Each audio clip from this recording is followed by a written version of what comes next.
Year of the Dog. Ang mga dogs ay loyal at ito ay naka-align naman sa mga prinsipyo ng horse. Kaya ang dogs at horse ngayong 2026 ay magkasundo. Ito ay nangungulagan lang kapakbet na magiging maayos ang buhay mo for the next year.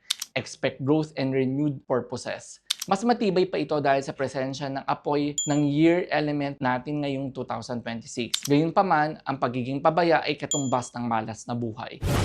Career and Finance Horoscope 2026. Ngayong 2026, kayong mga dog ay mapupunta sa sitwasyon sa inyong work na need ninyo ipakita ang inyong leadership skills. Ito ay marahil, hahawak na kayo ng tao, meaning work promotion. Magkakaroon kayo ng new work experiences na mas akma sa inyong gusto sa inyong buhay. Ang pagiging handa ay makakatulong sa inyo to have a successful career. Nandyan ang 3 stages star mga kapakbet na kung saan ay magbibigay sa inyo ng work-life balance. Hindi lang work. Dahil nandyan din ang elegant seal star, ito ay nakakatulong to strengthen your leadership skills. When it comes to your finances naman, there will a chance na magkakaroon ng financial success. Abang-abang ka lang sa mga pwedeng mangyayari ngayong 2026 sa buhay mo dahil ito ay dynamic and exciting. Health and Well-Being Horoscope 2026. Fast-moving energy ang 2026 na nagdudulot ng dominant energy ay far. Sama mo pa ito ng characteristics ng isang horse na mabilis. Kaya naman, isa sa mga common na maaaring maging bunga nito sa iyong 2026 ay ang mga health issues. Kaya siguraduhin na nag-exercise pa rin kayo and having a meditation or yoga. If you have some free time ngayong 2026, mag-nature trip kayo to relax your mind and body. Dagdag pa, nandyan ang Earth Relief Star na kung saan ay meron dalang protective charm regarding incidents and accidents or bad weather.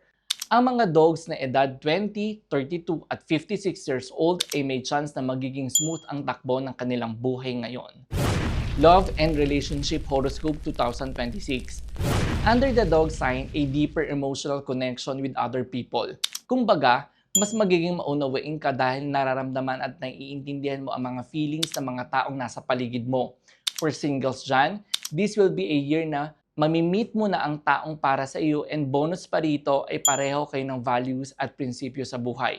Dagdag pa, ang taong ito ay may inspire sa iyo to do new things together.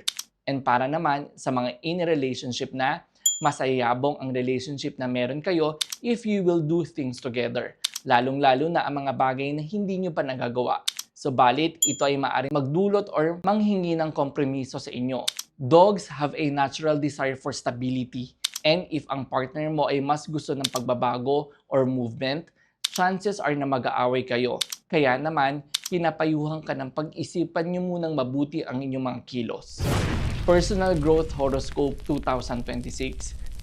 To achieve a better version of yourself ngayong Year of the Fire Horse 2026, bagamat loyal kayo, you need to be flexible sa mga nangyayari sa iyong paligid dahil remember, mas intense ang pagbabago ngayong 2026. Kaya naman, kapag you are flexible enough sa mga changes sa iyong paligid, mas handa kang tahakin ang daan patungo sa isang matagumpay na buhay na matagal mo nang gusto. Stepping out of your comfort zone will build and make you exceed your limits.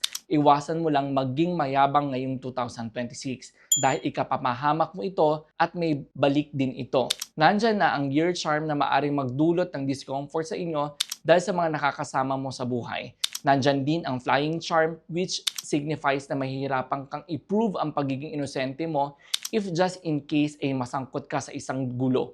Lastly, need mong maging maingat dahil sa presence ng 5 ghosts at yellow flag na magdudulot sa iyo upang makatagpo ng mga taong malas. Keep an open mind ngayong 2026. Forecast lang yan, pero ang kapalaran nasa kamay mo pa rin. Kaya habang naghahanda ka para sa 2026, siguraduhin mo ring maging bahagi ng 2026 Feng Shui Extravaganza. Baka dito, mahanap mo ang swerte, oportunidad at bagong simula.